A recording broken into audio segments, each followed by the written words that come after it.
Welcome to Beyond the Crucible. I'm Warwick Fairfax, the founder of Beyond the Crucible. It's all too easy to start acting and moving without reflecting. And we've had people on the podcast that have been like this. It's like, hey, nothing to see here. I'm moving forward and I'm tough, I'm strong, and I'm not going to let this get me down. I'm just going to move as quickly as possible. I'm not really going to think about what happened, why it happened. I'm just moving. I'm a strong person. Here we go. But where are we going if, after we endure a crucible, we don't take the time to self-reflect? The answer to that question is nowhere good, which we talk about this week as we explore another actionable truth we must lean into in order to move along the Beyond the Crucible roadmap to a life of joy and significance.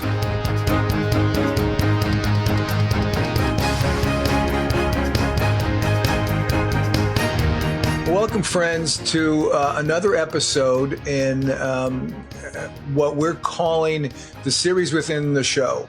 And it is us talking about a refreshed way, not an entirely new way, but a laser-focused way of helping you get from your worst day to your greatest opportunity. And it's what we've named the Beyond the Crucible roadmap. We describe it as this, and I'm going to read this right from my notes so I don't get it wrong. We describe it as how we help people turn their worst day. People, by people, we mean you. How we help you turn your worst day into your greatest opportunity. We provide the essential actionable truths to inspire hope and enable and equip you to write your own life-affirming story. The roadmap has been built from our proprietary, statistically valid research into how people experience crucibles and how they move beyond them. It's also informed by the experience we had with podcast guests and those we've spoken to about how indeed they have moved beyond their crucibles. But the most revolutionary news about all of this, folks, is that in analyzing this roadmap, we identified what we're calling the actionable truths of the brand.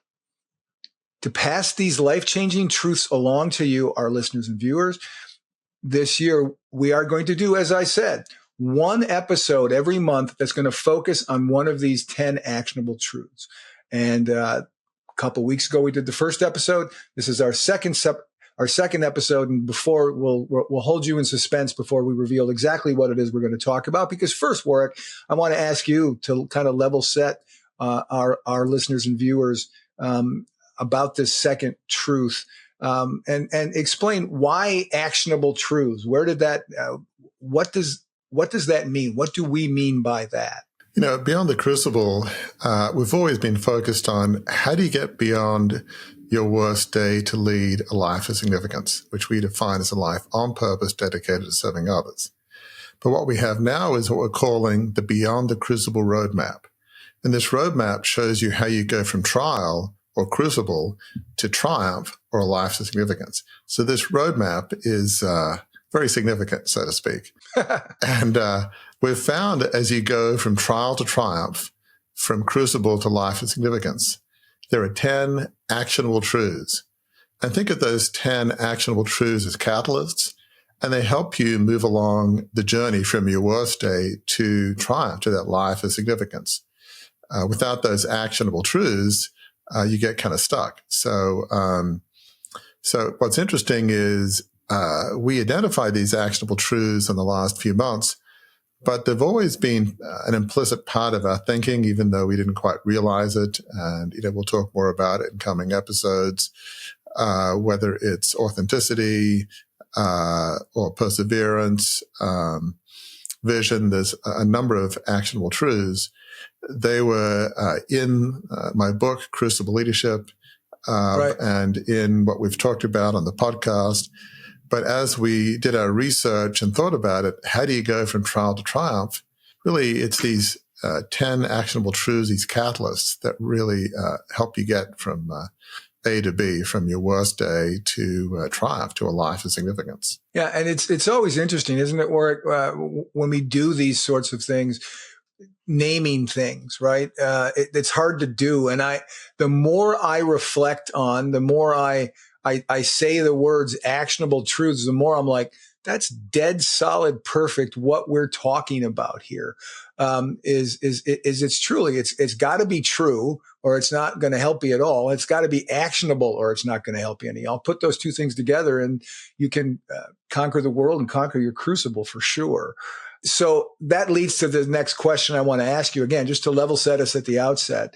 And that's how do these actionable truths help those who receive them and act on them move beyond setback to significance? Yeah, it's an interesting question, Gary. I agree with you. I do like the name we've come up with, actionable truths.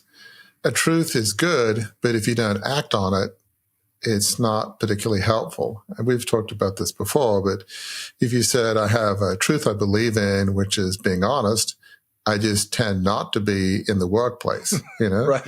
I believe in being authentic, but, authentic is a bit overrated. So I'm a sales guy. And so I just like to be who my customers want me to be. Whoever you want me to be to get the sale, I'll be. So in theory, I believe in authenticity, but in practice, not so much. So that's why we've called them actionable truths. There are truths you have to really live by.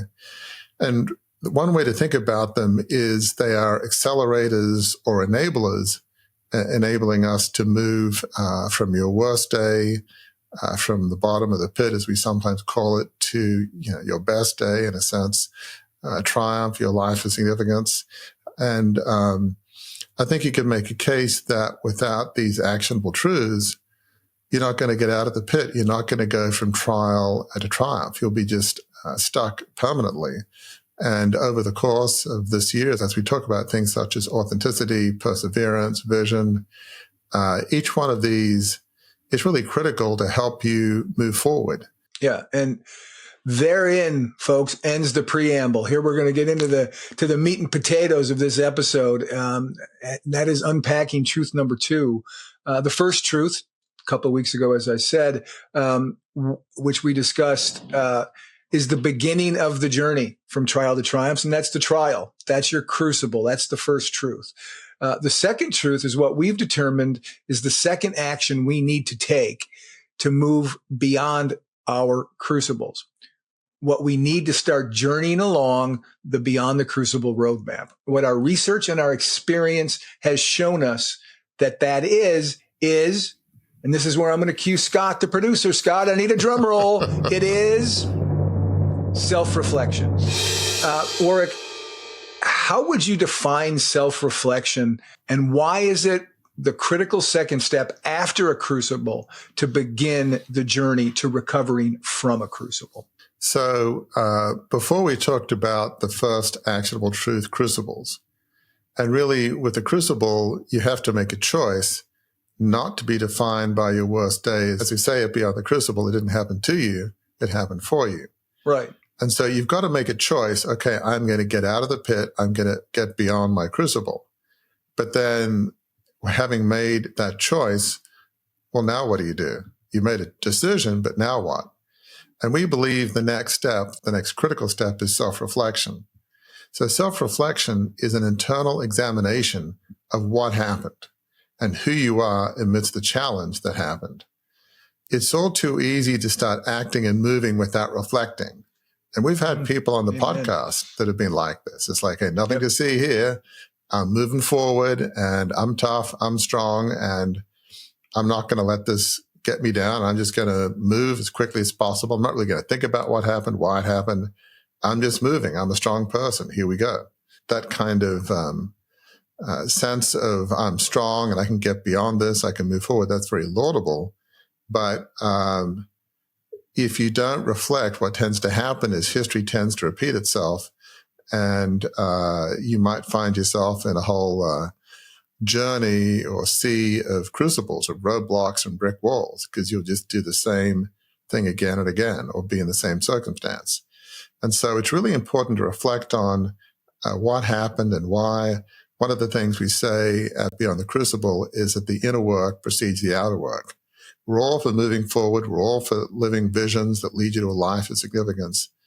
But for all that to really happen in a meaningful, sustainable way, you've got to do the inner work. You've got to begin to ask yourself some tough questions. How did I get into this crucible? What mistakes did I make? What can I learn from what happened to me? What can we learn about ourselves in the aftermath of a crucible? Right. I mean, as you've talked about that, what comes to my mind is before you look down the road, you got to look in the mirror, right? But I mean, you've got to take a look at what's going on within you. How did those things happen? And what I did the first episode, I'm going to do it in the second episode, and we're going to do it in every one of them, is I'm going to read a dictionary definition of, it's not self-reflection, it's reflection, which is the same kind of thing. Here's the dictionary I use. Noah Webster's first ever dictionary.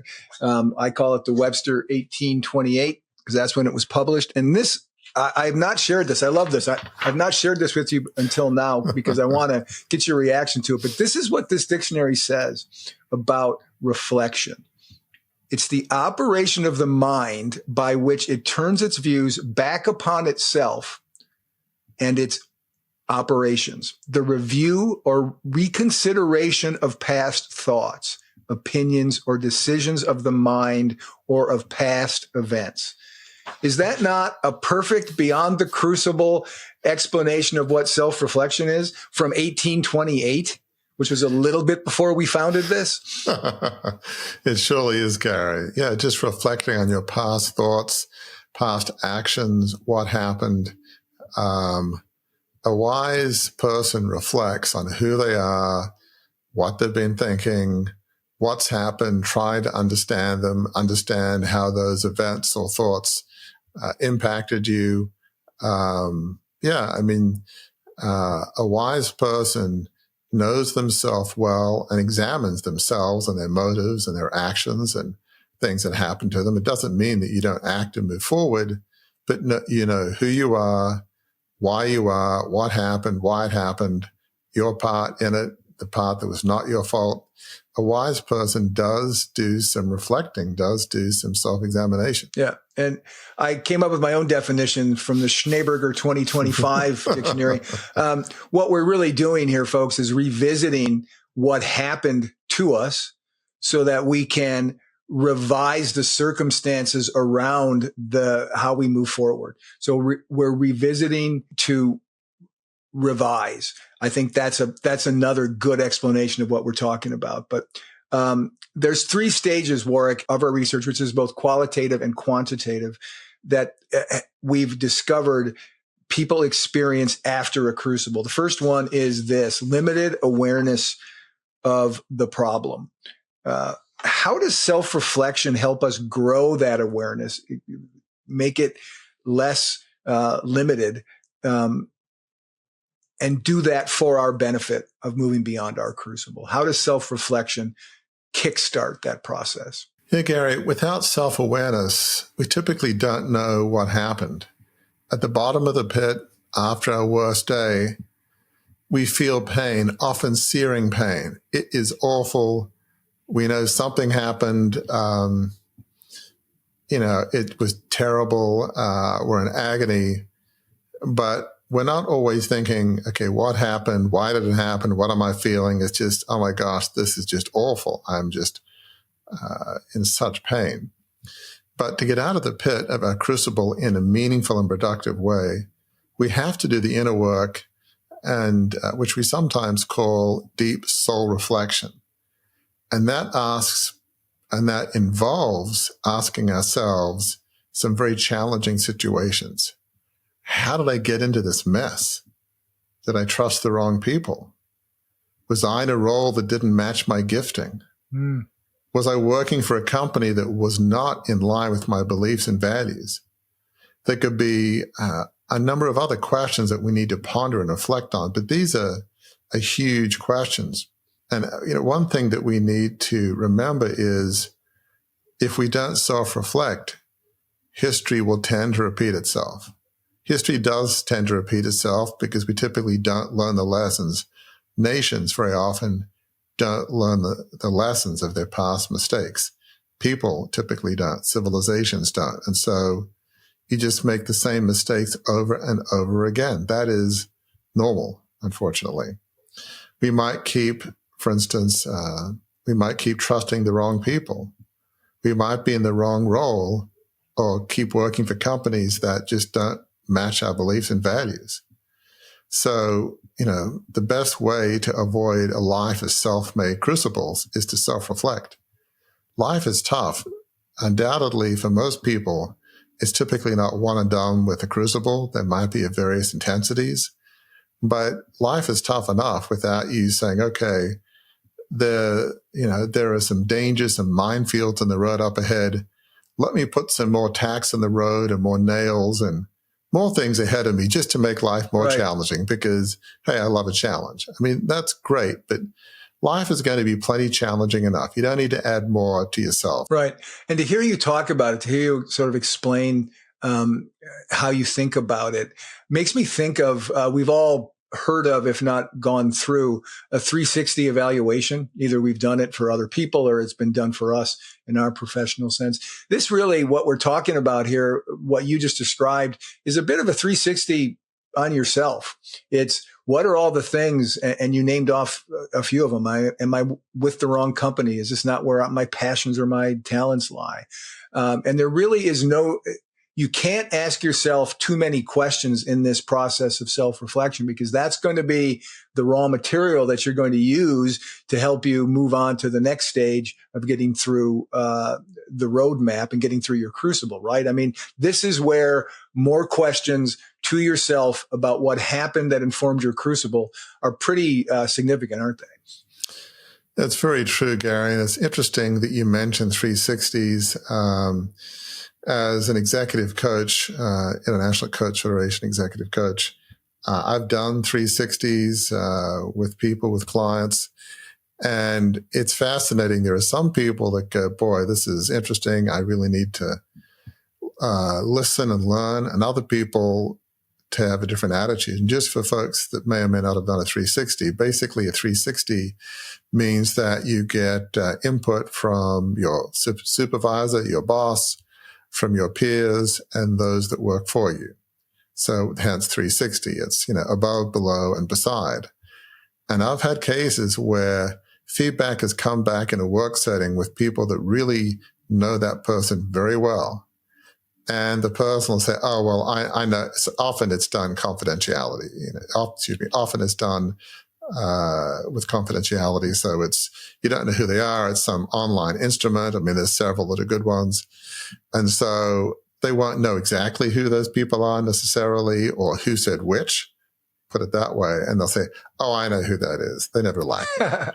Right. Whether it's boss, peers, people who work for them. And it's like, if everybody around you says you're not good at listening and you're too hard driving and you're impatient, they could all be wrong, but they're probably not. If everybody around you says that, your default should be, gosh, I never think of myself as somewhat short-tempered and impatient and poor at listening.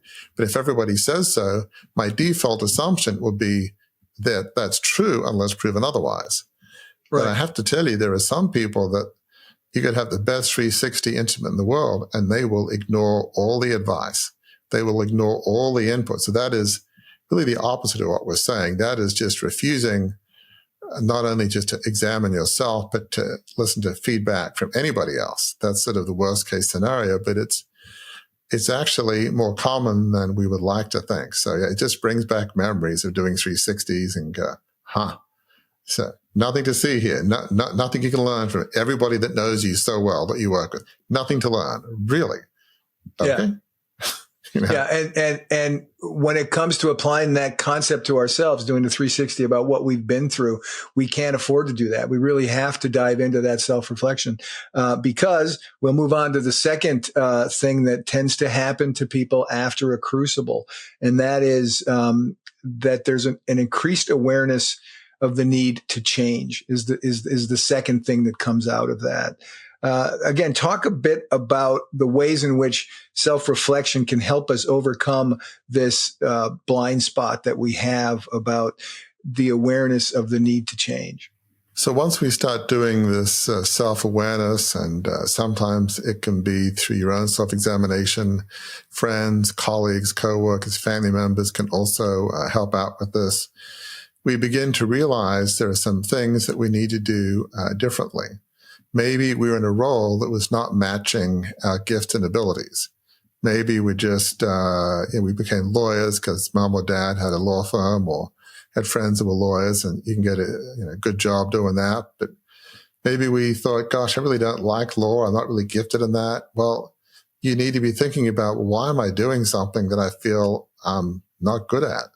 Or maybe you work for a company that didn't match your beliefs and values. Well, I just needed a job, and they offered me really quite a great package, a great salary and benefits. Okay, great. But if every day is miserable because what the company is doing is, maybe they have products that you just don't believe in, that you believe are hurting people, or maybe the way they treat people, even if it's not you, maybe it's your coworkers, you feel like it's just not appropriate. People aren't being honored and treated appropriately.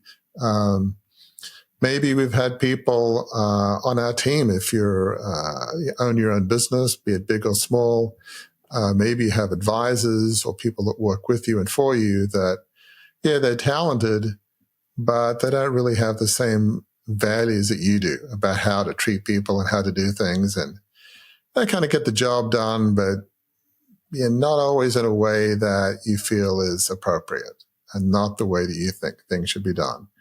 We just have to ask yourself some tough questions, and really we're the sum total of the choices we make in life. So making some of these changes about what role we're in terms of our gifting, the beliefs and values of the company we work with, the kind of team members we have, it can change the direction of our lives. And if we don't make some of those changes, once having identified the problems, and typically there's more than one, we can keep going in the same route, in the same path, or we can make a decision saying, I want to do something differently. I don't want to just keep being in a job for a company that I don't respect, in a role that I'm not good at, with people that I don't like working with because they just have different values than I do. You have to make a choice and say, I'm going to forge a new path. And so really, after doing this kind of self-reflecting and inner soul work, we believe that, there'll be a lot fewer blind spots. I mean, life is a voyage of self-discovery. It doesn't mean that you'll never find another blind spot. But if you can take some of the major ones out, some of the false assumptions you have about who you are and what you're good at, or the environment you like working in, it can be a game changer in your life and significantly increase your chance of living a life of significance and going from trial to triumph. So self-reflecting in this inner soul work is so critical and can be hugely valuable. Yeah, and the price to pay for continuing to resist change is, and you hinted at it a bit there in your answer, and that is, it sort of puts you on a crucible loop, doesn't it? If you don't change the things that contributed to your crucible, whether they were internal or external, whether they were thoughts or actions on your part or on other people's parts, you're gonna it's the fly. We talk often about the flywheel of hope, right? It can lead to the flywheel of despair because you're in a crucible loop, right? Or it could be the flywheel of doom, for instance. Things can get worse and worse. And the thought occurs to me in a summer series, we did a number of movies, and a couple that were challenging in a sense was Citizen Kane and The Godfather. And there was some of that flywheel of despair in those movies. People made choices and life seemed to get worse and worse in a lot of ways because of the choices they were making. Does that make sense, Gary, about those two movies? For sure. Sort of emblematic of a flywheels of despair. Right. It got worse and worse, right? Yeah. And we do not want folks who are listening and watching us right now to end up in the flywheel of despair, because that is my chuckle aside, that is a bad place to be. So the resistance to change, overcoming that is a critical part of moving through the Beyond the Crucible roadmap. And here's the last critical part, and that's this, Warwick. One of the things that we found in our research is that there's often fear. There's probably always fear in the aftermath of a crucible. Resistance to change is a great example of that. How does self-reflection help us combat that fear of, I know I should do something different, but boy, I'm afraid of trying to do something different. How do we combat that? Yeah, it's an interesting question. Many of us don't like change. I have to confess, I will be one of them, as my family can attest to. I mean, have changed, growing up in Australia and at, 18 or so, going to university at Oxford in the UK and then working in New York where I didn't know anybody, and banking, and then Harvard Business School in Boston. And, after the family business didn't work out, coming to America. It's not like I've not changed, but I can't say that's my love language. I don't like change. But, in order to move beyond our crucible, in order to move forward beyond our worst day, we have to change. Again, we're a sum total of our choices. And I'm reminded, speaking of movies, of that other movie, The Shawshank Redemption. And this is set in a prison in Maine, I believe. And there's a scene where one of the prisoners finally gets released and he can't handle being on the outside. And from what I understand, it is sometimes the case that prisoners have been inside for quite a while. They get released and they commit crime so they can go back to prison because it's the new normal and they're not comfortable with change. They're not comfortable with being on the outside. So, we can be like this in the metaphorical sense and not want to make tough decisions. We might be afraid of operating in our giftedness or with people that are aligned with our beliefs and values. It's like, well, what happens if we fail at that? What happens if we find the wrong people again? Or what happens if that doesn't satisfy us? And it's, change can be painful. Maybe we've been a lawyer for years. We hate it, but it's all we ever knew. After all, we have a law degree and passed the bar, and gosh, maybe I want to start a small business or work in a nonprofit, or I don't know, change is tough. And it's like, I know I hate what I do and I'm not really that good at it, but it's all I've ever known for the last 10 or 20 years. Change can be tough. I get that. What if I try some new job and I fail at that? So I get that, but, we can't let fear and uncertainty, force us to be in prison for the rest of our life because we won't make changes. It's easy to say, how can I find people that I'm, going to trust? How do I know what my beliefs and values are? How do I know who I am? You can get also negative that you just want to hide under the covers. But we have to realize that if we don't change, we'll keep hitting brick walls.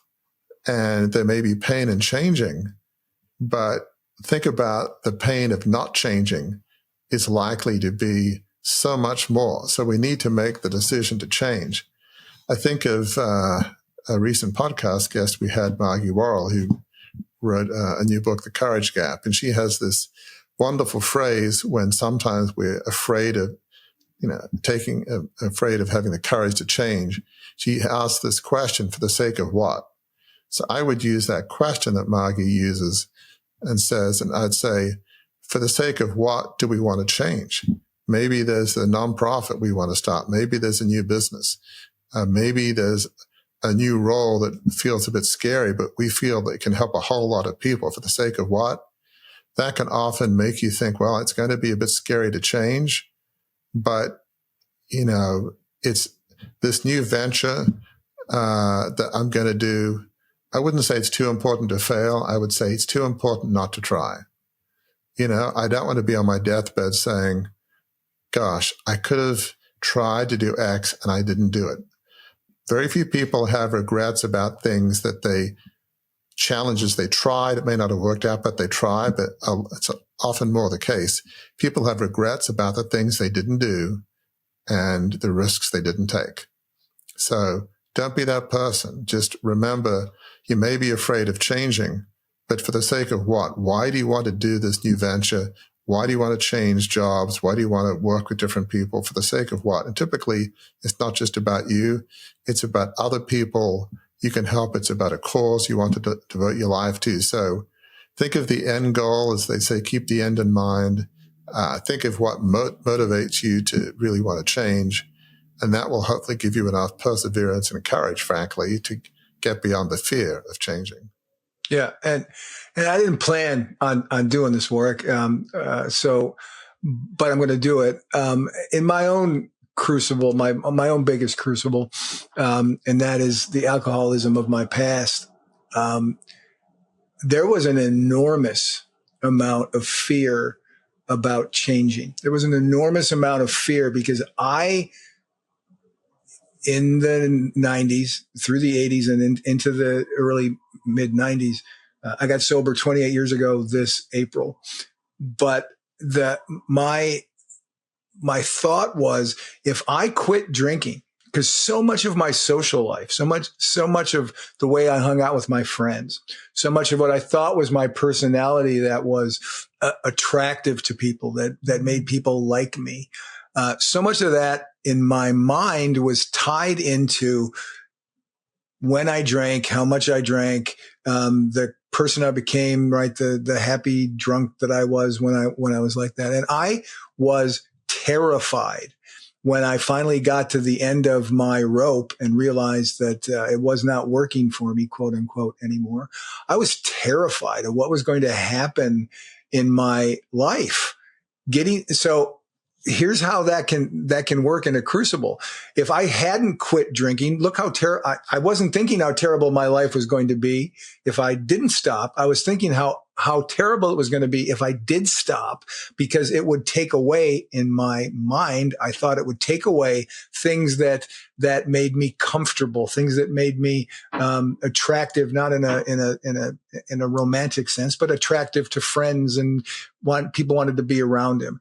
And that was hard to overcome. It's hard to overcome these fears when we're looking, even when on the other side of overcoming those fears, tackling those fears and changing our trajectory, can give us a life of significance. In my case, ensured I had life. I've said before, I was a guest on the show. You were gracious enough to interview me for an episode. I'm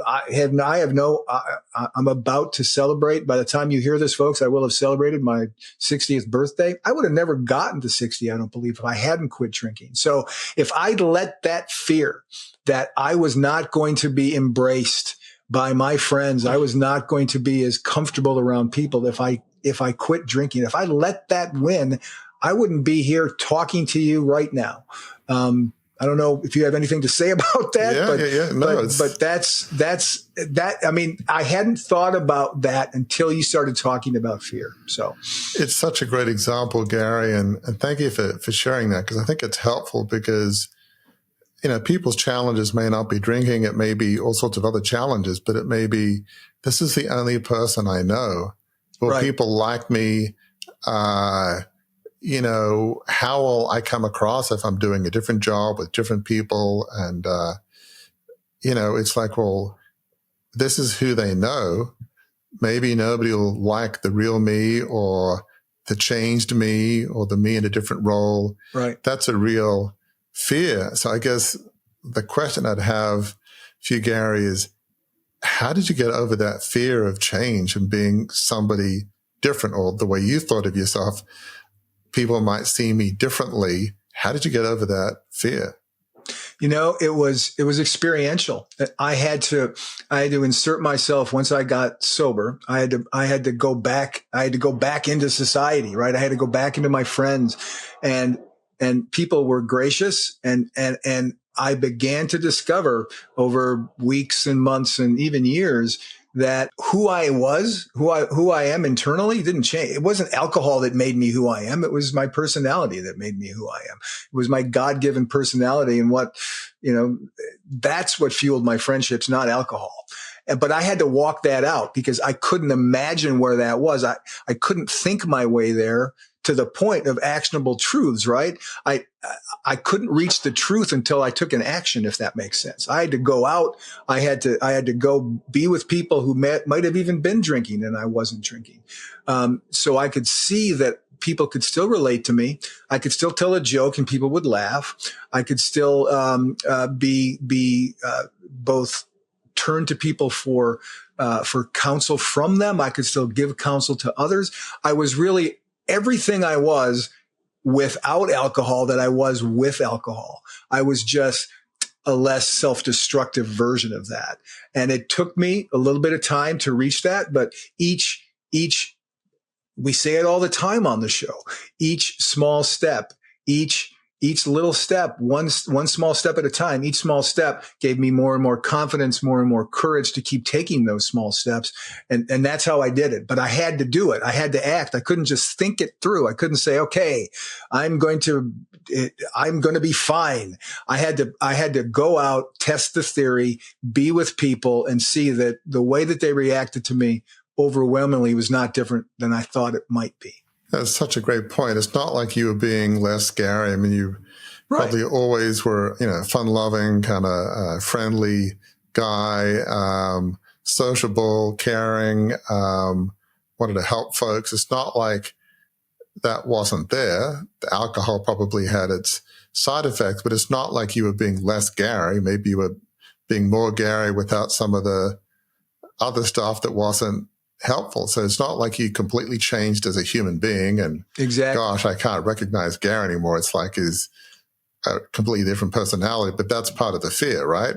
It's like, it's only alcohol that makes me friendly. Exactly. It's only alcohol that makes people like me. And it's like, and it's like, that's a lie. Mm-hmm. That's, if you believe in spiritual warfare, which we do, it's like, that's a lie from the enemy. It's like, no, you were always like that. Alcohol didn't make you a friendly, fun-loving guy. That's just how you were born, right? Right. Yeah. And then as I walked it out, I realized the times that I wasn't catching were the times alcohol made me the other guy who wasn't a very likable guy. And that's what was removed. So going through that process and realizing that truth and being willing to take that change. Yeah, it was scary, but doing it not just changed the trajectory of my life, but made it worth changing and kept me on a trajectory to continue to live my life. So that was, and I plan to say none of this. So thank you for your forbearance as I said this, because we wanted to talk about, right? Yeah. We wanted to talk about your crucible, because I've said, folks, many times on the show that Warwick, when it comes to Beyond the Crucible, Warwick is kind of patient zero. He's where it all started. This brand began in the life of Warwick Fairfax. And as we're talking about the Beyond the Crucible roadmap, as we're talking about the actionable truth of self-reflection, I want to ask you, Warwick, and I want you to tell our listeners and viewers, how did self-reflection help you get moving on your journey from setback to significance? So, Gary, it's interesting. A number of people are not very reflective. They just sort of move, they act, and, no time to think. Well, navel gaze, let's just move. I'm not really that person. For better or worse, I'm a very self-reflective person. This is just like breathing to me. It has its strong points. It has its annoying points, like anything. I tend not to move without doing a whole lot of thinking. As I jokingly say, other than when I did my failed $2.25 billion takeover of my family's 150-year-old family business in Australia, other than that. And there's all sorts of reasons that we'll get into a little bit. But after that all failed in late 1990, this, $2.25 billion takeover of my family's media business in Australia, I did a lot of reflecting. My wife's American, so we moved in the early 90s to the US. And I certainly was in searing pain. I was thinking, I've caused the loss of this 150-year-old family media business. And it wasn't just the business. It was started by my great-great-grandfather, John Fairfax, who was a person of very strong faith in Christ. I'd come to, faith in Christ at an evangelical Anglican church at Oxford. So I felt like there was some spiritual legacy that I'd destroyed. That was incredibly painful. my actions. The takeover caused friction within my family, instability within the 4,000 plus employees of the company. And my ever-present self-talk was actually not very helpful. It was, how could I have been so dumb? How could I have assumed that other family members wouldn't sell and would want to be in a privatized company controlled by a 26-year-old, as I then was in 1987 when I launched the takeover. And can I stop you just for a second, Warwick? Because you said a word as you were saying that. You said your ever-present self-talk. And I just want to make sure people understand, right? Self-talk is not self-reflection. Self-talk, in the way that you used it, is sort of self-degradation, not self-reflection, right? The self-talk was not leading you to solving a problem. It was leading you to pile the cause of the problem on yourself, right? I just wanted to make sure people heard that. Say what you will about it, and then move on. I didn't mean to interrupt you, but I wanted to make sure people caught that. No, it's an excellent point. Self-talk is like, I'm dumb, I'm an idiot, nobody likes me. It's like in the case you were mentioning, Gary, negative self-talk is nobody will like me if I'm not drinking. The only reason people want to be with me is because of drinking. Without that, I'll be shunned. It'll be like a leper in biblical times. I'll be on the outskirts of town and, unclean. Nobody wants to see Gary. Nobody wants to see Warwick. That's the negative self-talk. And it's very real.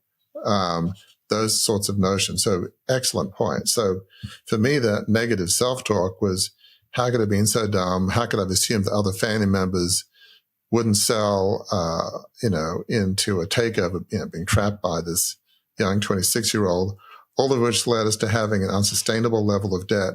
How could I think that a hostile takeover was a good idea, that it wouldn't cause incredible friction, or that financially it would work? I remember telling people, gosh, one or two ahead of time, I think this makes business sense, but gee, what does God want? Which I'm not sure I ever really got a great answer to the question, but the point of the story isn't so much the second part. I thought this made business sense. This was 1987. I just graduated with a Harvard MBA. I meant to be not a moron, certainly not in business. How I could have assumed that this ever was going to be financially viable is still a bit mystifying to me. It's just so, and so really, my parents' assumption was that the company was not being well run and not being run along the ideals of the founder. Well, even if that's the case, and you could make a case that was true, was the cure worse than the disease, worse than the problem? I mean, my gosh, is that really the way to handle it? So self-reflection in my case, while painful, it taught me some valuable lessons.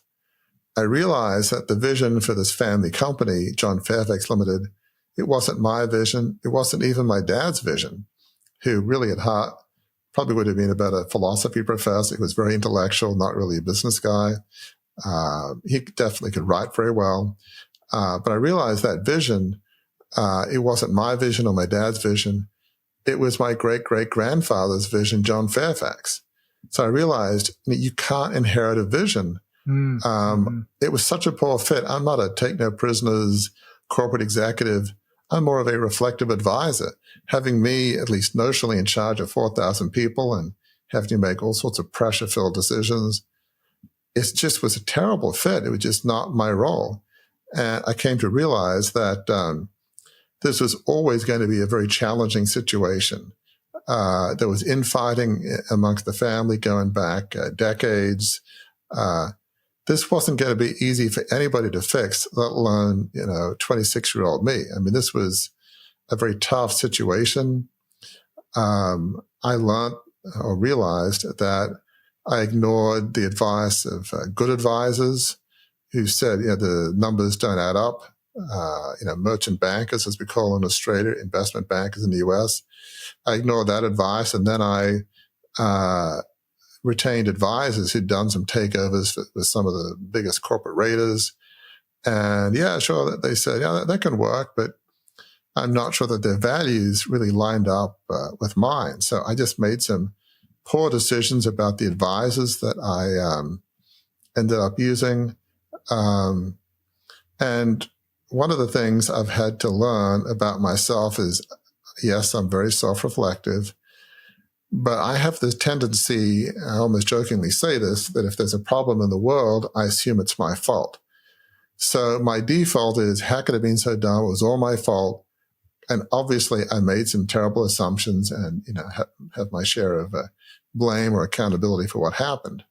But it's too simplistic to say it was all my fault. As I mentioned, there was infighting amongst family for decades. It was a very challenging situation. My dad had just died in early 87. I launched the takeover in late August 1987. Other family members had removed my father as chairman of the company 11 years before in 1976. Subconsciously, although I didn't quite realize it at the time, subconsciously, clearly that affected the way I viewed certainly some other members of my family after what they'd done to him.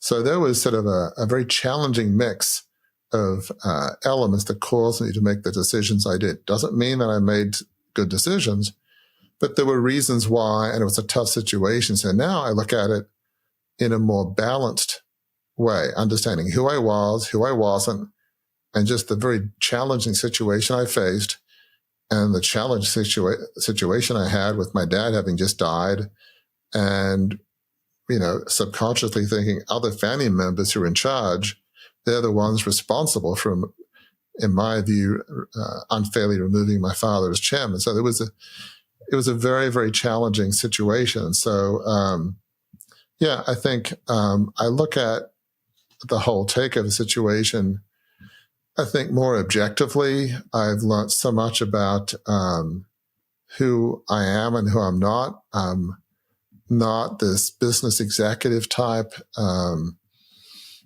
more of a reflective advisor. I've learned that who you work with matters. It's my belief I'd rather work with people that 10 or 20% less qualified, if you will, but who have 100% alignment with my values. Obviously, I'm happy to get both, but it's like if somebody's like a star in a certain area, but I'm not sure about if their values align with mine, I don't care how good they are, it's going to be no.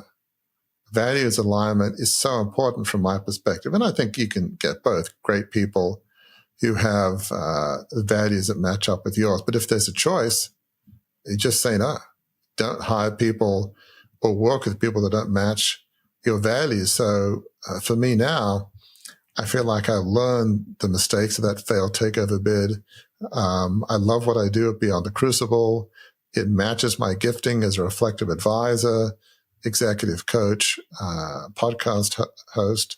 The vision of Beyond the Crucible, it is truly and authentically my vision, not somebody else. And I've surrounded myself with a team that believes in the vision of Beyond the Crucible and has a similar value set, has a similar, set of values of how to treat people and what's important in life. And it's not all about fame and success. It's about giving back and having a positive impact on society and the people around you. So these lessons are hard won, if you will, but I feel like I've learned a lot of lessons. I'm always learning more lessons and try to be a better person and do better with what we do at Beyond the Crucible. But I've learned so much about what not to do and what my gifting is not. And I love what we do and what I do. And it was been challenging getting here.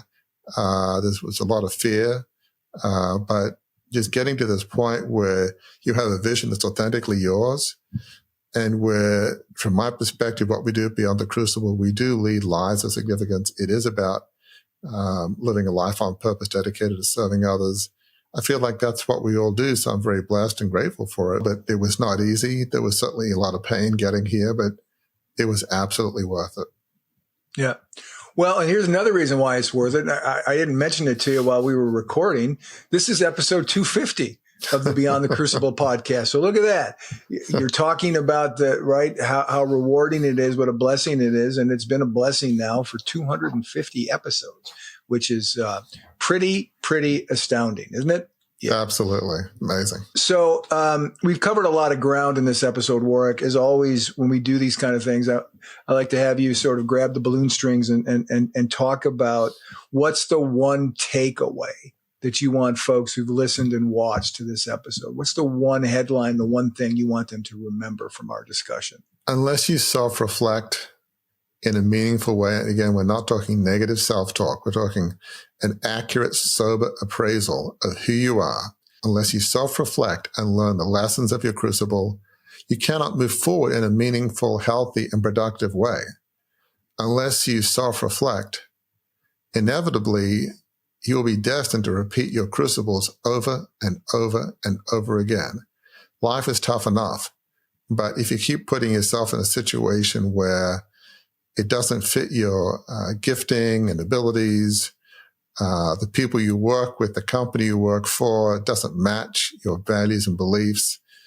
If you just, live a life out of line with your design and your beliefs and values, life is not going to be pleasant. Life is tough enough without you going down a direction that's going to make it tougher. So I get the fact that self-reflecting can be painful. Change is painful, as we've discussed. And as you said very eloquently, Gary, we can be very fearful of the change. Will people like me? Will people like the new me? And really the question is not so much the new you, it's will people like the authentic you? And I think the answer is yes. Being your authentic true self is not something to be afraid of. And if there are people that don't like that authentic self, then maybe you don't need to be friends with them, Right. They can go have other friends, and that's fine. But if they don't respect your values and the person who you authentically and truly are, then it doesn't serve them or you to keep being such good friends. It just doesn't. People select their own values and what's important, and that's fine. But it doesn't mean that you have to be in a situation that's not helpful to you. So self-reflection is important. It's hard to get out of the pit of despair. As I mentioned with the Shawshank Redemption example in prison, it's easy to feel like this is painful, but maybe what's out there could be so much worse. Well, maybe it won't be. Just think, if you're being truly who, from my perspective, God designed you to be, I think you will be happy at being truly who you are, living in light of your values and beliefs. That's a way to greater happiness and fulfillment, not to misery. Misery is just staying in the pit, being in a role that doesn't fit you with people that don't respect your values and beliefs and aren't in line with it. So, we all want a life of joy and fulfillment. That only happens after a crucible by doing some self-reflection of what happened and why it happened, learning the lessons from your crucible, and moving toward a life of significance, a life on purpose dedicated to serving others. When you're using your gifting and your beliefs to help others, that fills you with joy and fulfillment. It can't help but not do that. So I get we can be afraid of changing, but that's why self-reflection is so important, to really move ahead out of the pit, to move towards a life of significance, a life-affirming vision. You've got to do the hard work of self-reflection. It's not easy. It's painful.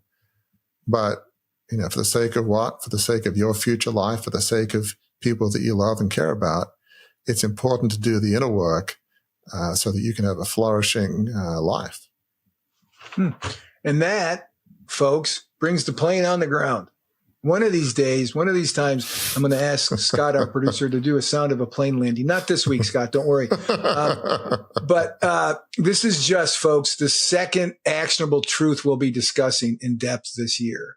Each month, we'll take a look at a new one and how it is connected to the previous one to build out the Beyond the Crucible roadmap.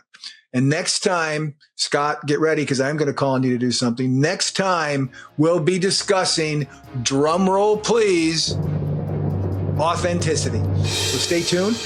Next month, that's what we will be getting into. But until the next time we're together, please remember this. We want you to believe these truths that we talk about. But more important than that, we want you to act on them, because that's what's going to help you along the roadmap from trial to triumph. and we will see you next week.